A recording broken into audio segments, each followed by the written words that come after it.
నమస్తే, welcome to citizens pulse. నేను మీ ఉదయ్.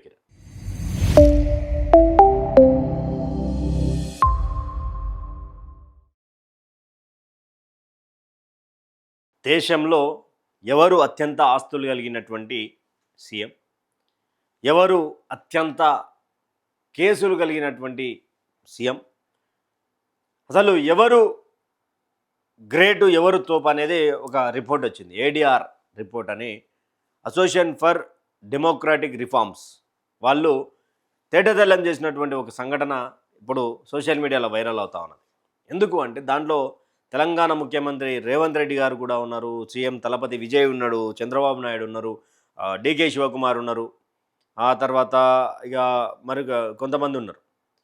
దీంట్లో పోటీ పడుతూ ఉన్నారు, నేను టాపు నేను టాప్ నేను టాప్ నేను టాప్ అని. అయితే మొట్టమొదటిగా ఒకసారి చూసుకుంటే దీనికి సంబంధించిన టాప్ 10 రిచెస్ట్ మరియు క్రిమినల్ కేసుల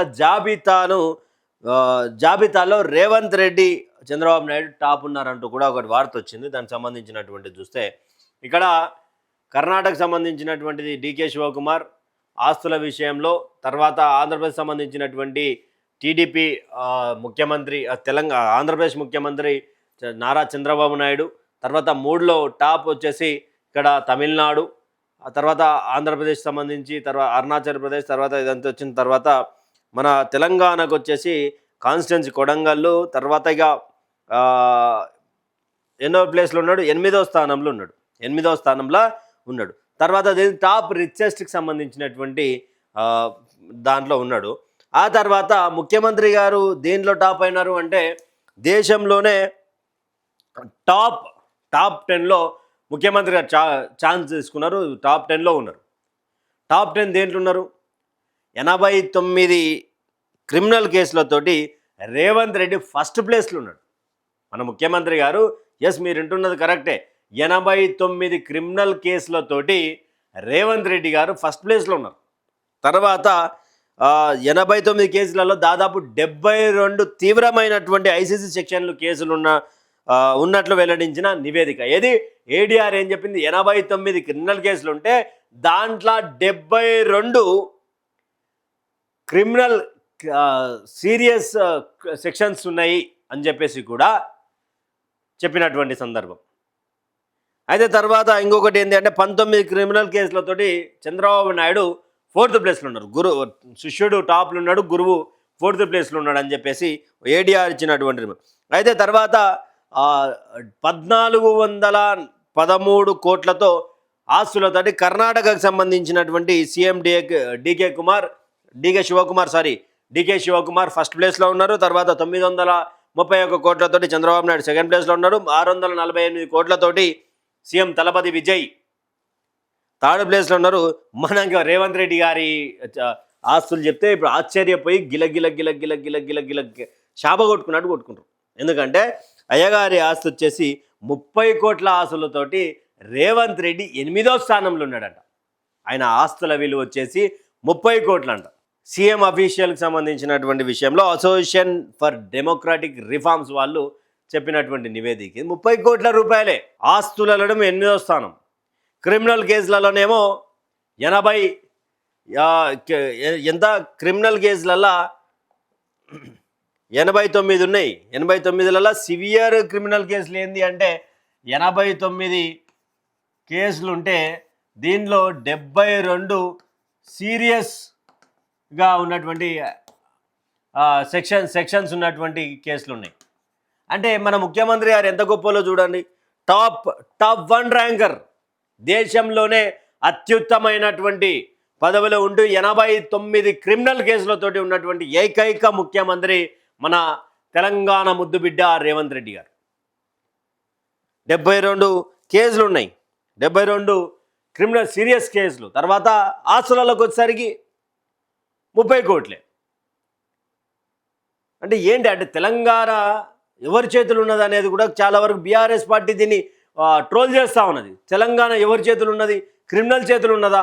తెలంగాణ ముఖ్యమంత్రి క్రిమినలా అనే విధంగా సోషల్ మీడియాలో కొంత వార్తలు చక్కర్లు కొడతా ఉన్నాయి. మరి దీని మీద ఏంటి అంటే నిజంగా ఏడీఆర్ రిపోర్ట్ ఏం చెప్తా ఉన్నది? 89 కేసులు అంటే దాంట్లో సరే రాజకీయ నాయకుడు అనగా అన్నీ ఉంటాయి.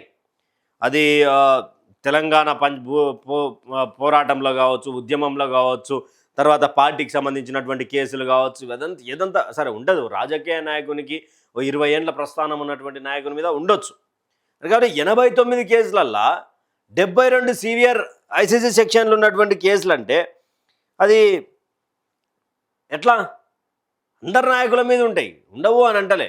కానీ ఐసీసీ సెక్షన్లు సీరియస్గా ఉన్నటువంటి సెక్షన్లు 72 అంటే ఎట్లా చూడవచ్చు? అంటే ముఖ్యమంత్రి ఆలోచన విధానం ఎట్లుండబోతా ఉంది?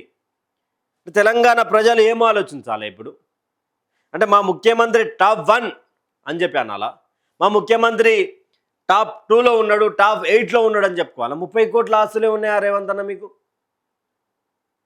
ఏడీఆర్ ఇచ్చినటువంటి నివేదిక ప్రకారం 30 కోట్ల ఆస్తులు ఉన్నాయి, 89 కేసులు ఉన్నాయి, దాంట్లో 72 సివియర్ కేసులు అని. మరి ఏమేం కేసులు ఉన్నాయి? అసలు ఏం కేసులు అవి? భూదందా కేసులా, కబ్జా కేసులా? కనీసం ఆ కేసు సంబంధించినటువంటి డీటెయిల్స్ అయినా పెట్టాలి కదా. ముఖ్యమంత్రిగా ఉన్నటువంటి మీరు ఇక మొత్తం వైట్ పేపర్లా ఉండాలి కదా, ట్రాన్స్పరెంట్గా ఉండాలి కదా తెలంగాణ ప్రజల ముందు. మీరు అవును ఇగో ఈ పలానా కేసు అయింది ఇది అని చెప్పి ఒకసారి ఉండాలి, వైట్ పేపర్ రిలీజ్ చేయాలి కదా. అంటే వేరేళ్ళు మీ ముఖ్యమంత్రి క్రిమినల్ కేసులు అంటే తెలంగాణ సమాజంలో ఉన్నటువంటి యువత ఏం చెప్తారు? అంటే చెప్పాల్సినటువంటి ఆస్కారం ఉడుకుంటుంది కదా మనకు. మరి చూడాలి. అంటే ఏడీఆర్ ఇచ్చినటువంటి రిపోర్ట్లో ఆస్తులలోనేమో 8వ స్థానం, క్రిమినల్ కేసులలోనేమో నెంబర్ 1 స్థానం. మరి ఇన్ని కేసులు ఎప్పుడైనా కూడా నాకు తెలియదు. తెలంగాణ ఉద్యమంలో కూడా పెద్దగా క్రియాశీలక పాత్ర పోషించినటువంటి దాఖలాలు కూడా లేవు రేవంత్ రెడ్డి గారి. ఒకటైతే ఉంది, ఏది కరీంనగర్కు గనుబట్టుకొని పోయినటువంటి బీసీ గర్జన ఏదో గంగుల కమలాకర్ మీదకో ఎవరి మీదకో గన్ను పట్టుకొని పోతాడు తెలంగాణ ఉద్యమం సమయంలో. అట్టెట్లా చేస్తారు, టీడీపీలు ఉండే ఏదో ఇన్సిడెంట్ జరుగుతుంది రేవంత్ రెడ్డి గారిది. గదొక్కటైతే ప్రజలందరికీ తెలుసు.